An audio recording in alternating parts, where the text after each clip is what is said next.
Senhoras e senhores, sejam todos muito bem-vindos a essa nossa viagem aos anos 40, através das ruas brasileiras.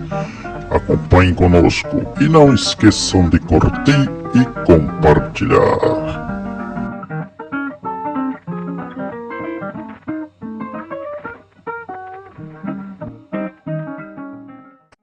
A década de 40 foi marcada pela Segunda Guerra Mundial, onde nossos carros começaram a usar como combustível o carvão, devido à escassez da gasolina. Era a época do gasogênio. Mas no Brasil a industrialização finalmente começava, a Companhia Siderúrgica Nacional saía do papel, e nossa frota aumentava aos poucos. Vamos conhecer os veículos que circulavam pelas ruas brasileiras nesta década.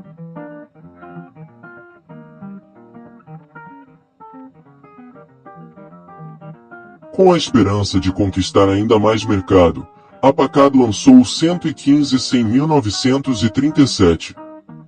Empurrado por um motor de 6 cilindros.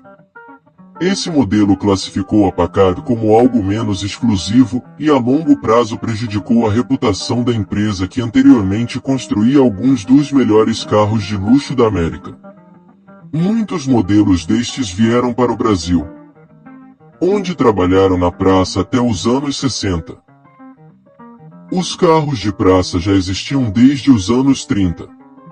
Mas afinal, o que eram carros de praça?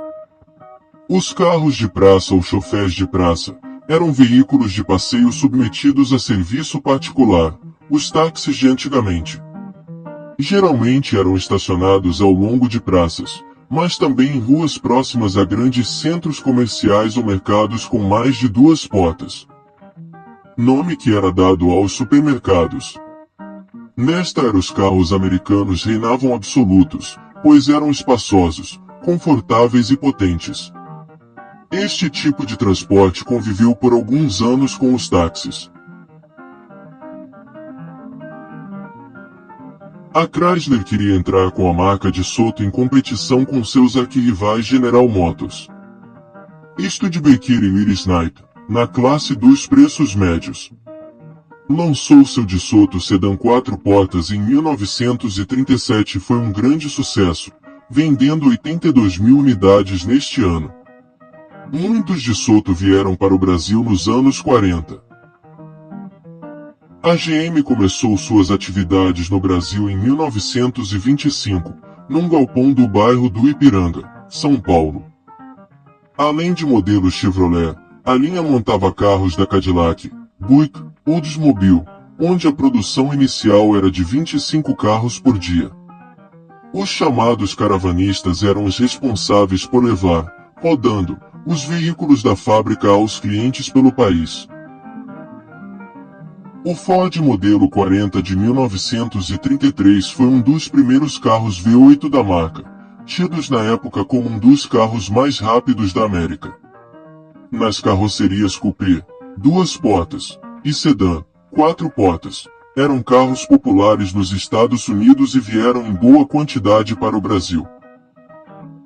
O pequeno caminhão Ford A de 1932 foi um dos mais populares veículos da marca naqueles tempos, sendo montados em diversos países, inclusive na União Soviética. Aqui no Brasil também foi bem popular, sendo usado por muitos anos, nos mais variados tipos de uso.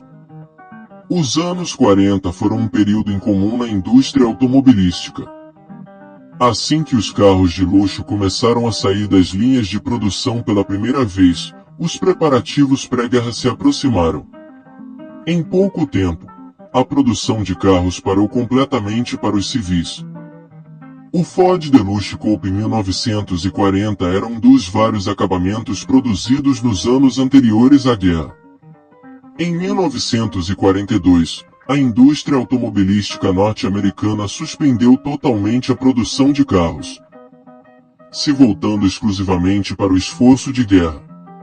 O Chevrolet 1942 Coupé foi um dos últimos exemplares GM produzidos.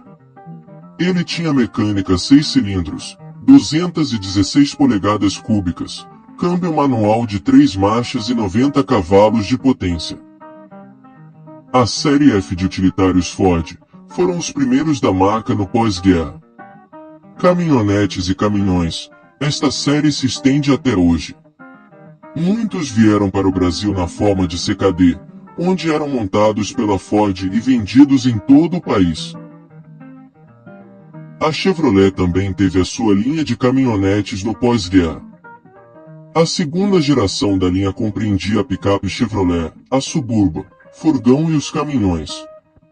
Com mecânica 6 cilindros, os motores disponíveis eram o de 216 e 228 polegadas cúbicas, com transmissão manual de 3 velocidades. Se tornaram rapidamente populares no Brasil, sendo uma das melhores opções para uso profissional. Outra americana que também se destacou no período foi a Dodge, que durante a guerra produzia caminhões para os aliados. Em 1939, a Dodge apresentou uma linha completamente nova de picapes e caminhões. Formalmente a série T de 1939, a série V de 1940 e a série W de 1941 a 1947, os caminhões se tornaram mais conhecidos como caminhões Dodge Job Hater. Buick Roadmaster. Esse modelo de 49 teve reformulações no pós-guerra. Entre alguns itens modificados, foi o primeiro modelo a receber ventipods, buracos para ventilação do motor. Além dos ventipods, os chamados Civic Spears, que eram linhas curvas cromadas nas laterais, quase correndo o comprimento do carro. O Roadmaster também tinha sua versão conversível. Carros mais usados no Brasil por quem dispunha de mais recursos. Mas nem só de carrões viviam os brasileiros, aliás. A maioria sequer tinha condições de adquirir um. Quem podia ter, comprava um Ford Eco, o popular Calhambeque Ford Bigode. Ford a 1929, o modelo A de Henry Ford foi algo revolucionário. Inspirado no Lincoln da década de 20. Apresentava dimensões menores e era até carinhosamente chamado de Baby Lincoln. Nesse modelo de 1929, apareciam maçanetas externas, nos modelos anteriores eram maçanetas internas. A GM também tinha o seu baixa renda, montado na recente instalação paulista. O Chevrolet Series AC International era um veículo americano fabricado pela Chevrolet em 1929 para substituir o Series AB National, de 1928. Ao todo, 1.328.000 A6 da série foram fabricados em uma variedade de 10 estilos de carroceria. Feito entre 1948 e 1954, o inglês Jaguar foi bastante popular entre os high society brasileiros. O Jaguar XK120 foi produzido na década de 40 para os amantes de velocidade. Tanto que o carro constantemente participava de corridas. Sem deixar a beleza de lado, o veículo foi quebrando recorde atrás de recorde, chegando a ultrapassar 277 km por hora em uma pista fechada. Foram mais de 12.000 unidades vendidas. Por falar em corridas, existia nos anos 40, na cidade do Rio de Janeiro, o mais popular circuito de rua da época.